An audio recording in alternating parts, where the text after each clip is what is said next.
ساتھ بجائے اب ہم خداوند کے کلام کو سیکھیں گے جو ہماری خوراک ہے تو خداوند ہمیں دینا چاہتا ہے.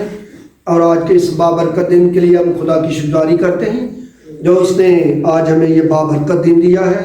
اپنے اس مقدس دن میں اس نے ہمیں شامل کیا ہے. ہم اس خداوند کا شکر ادا کرتے ہیں جو سردی میں ہمیں صحت تندرستی بخشتا ہے، سردی میں ہمیں اپنے گھر لے کر آتا ہے تاکہ ہم اس کے نام کو عزت اور جلال دیں.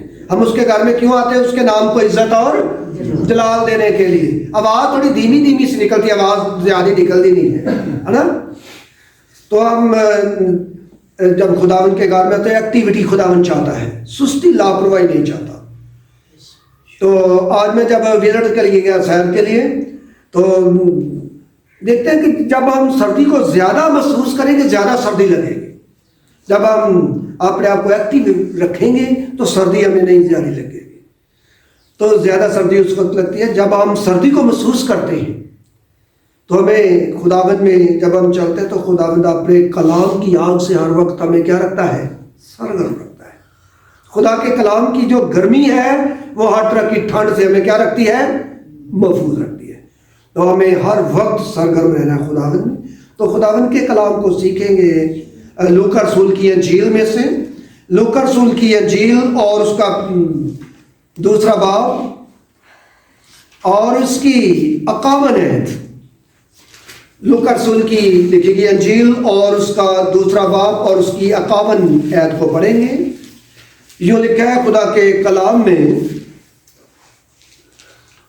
اور وہ ان کے ساتھ روانہ ہو کر ناصرت میں آیا اور ان کے تابع رہا، اور اس کی ماں نے یہ سب باتیں اپنے دل میں رکھیں. بائبل مقدس میں جب ہم اس کو انگلش میں دیکھتے ہیں تو انگلش میں اس کو 51 آیت کو پڑھتے ہیں. لکھا ہے Then he returned to Nazareth with them and was obedient to them, and his mother stored all these things in her heart. یہ لکھا ہے خدا کے کلام میں کہ خداوند یسوع مسیح کی جو ماں تھی وہ اس کی تمام چیزوں کو جو وہ بیان کر رہا تھا اس نے لکھا ہے کہ تمام چیزوں کو یہ سب چیزیں اپنے دل میں رکھیں. جب وہ لکھا ہے کہ ناصرت میں واپس آئے، جب وہ ناصرت میں واپس آتے ہیں تو لکھا ہے کہ یسوع مسیح ان کے تابع رہا. اوبیڈینٹ، وہ ان کے کیا رہا؟ تابع رہا. تابع رہنے کا مقصد کیا ہوتا ہے؟ فرمانبرداری. یہ عبرانی زبان میں اس کو کہا جاتا ہے سننا، بات کو سننا، حکموں کو ماننا، اطاعت کرنا، جو حکم دیا جاتا ہے اس حکم پر عمل کرنا، سننا.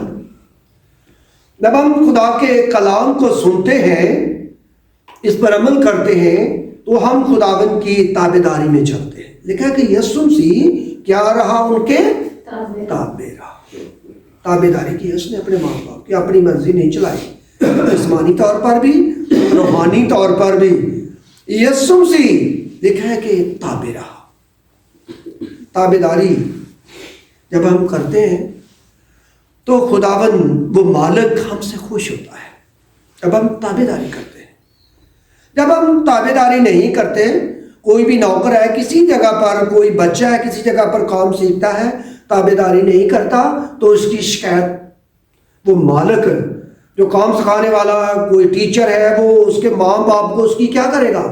شکایت کرے گا کہ آپ کا بچہ جو ہے یہ تابعداری نہیں کرتا، یہ بات نہیں مانتا، شکایت کرے گا. جب ہم تابعداری کے ساتھ چلیں گے، جہاں کہیں بھی ہم کسی ادارے کے اندر ہیں یا اسکول میں بچے پڑھتے ہیں، جب وہاں پر وہ تابعداری کرتے ہیں، فرمانبرداری میں چلتے ہیں تو کوئی بھی ان کی شکایت نہیں کرتا، بلکہ وہ ماں باپ کو وہ کہتے ہیں کہ آپ کا بچہ بہت اچھا ہے. جب تابعداری میں چلتا ہے کوئی بچہ یا کوئی نوکر اپنے مالک کی تابعداری میں چلتا، حکموں کو مانتا ہے، تو وہ مالک اس نوکر کو وہ بڑا پیار کرتا ہے. اس نوکر سے وہ پیار کرتا ہے کہ یہ بڑا تابعدار نوکر ہے، فرمانبردار نوکر ہے.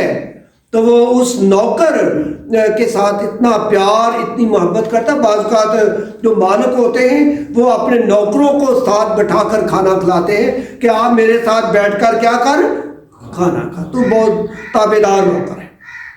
تابع داری خداوند یسوع مسیح نے بھی کی ہے.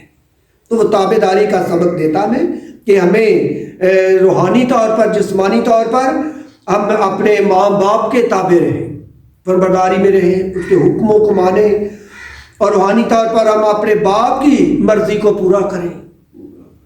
خداوند یسوع مسیح دکھ اٹھانے سے پہلے لکھا ہے کہ اس نے کہا کہ اے باپ یہ پیالہ اگر میرے پیے بغیر نہیں ڈال سکتا تو میری مرضی نہیں. کس کی مرضی ہو؟ تیری مرضی ہو. تو اس نے اپنی مرضی پر نہیں چھوڑا, اس نے باپ کی مرضی پر کہ تیری مرضی پوری ہو. مرضی کو پورا کرنا, اپنے مالک کی مرضی کے ساتھ چلنا, مالک کی مرضی کو پورا کرنا, مالک کے حکموں پر عمل کرنا, یہ ہے تابع داری, فرمانبرداری, کہ ہم اپنے باپ کے حکموں پر عمل کریں, اس کی فرمانبرداری میں چلیں. اگر ہم اس کے کلام کو سن کر ہم اس کی تابع داری نہیں کرتے, فرمانبرداری میں نہیں چلتے, اس کو حکموں پر عمل نہیں کرتے, تو ہم تابع دار فرمانبردار نہیں ہیں. Thank you for watching.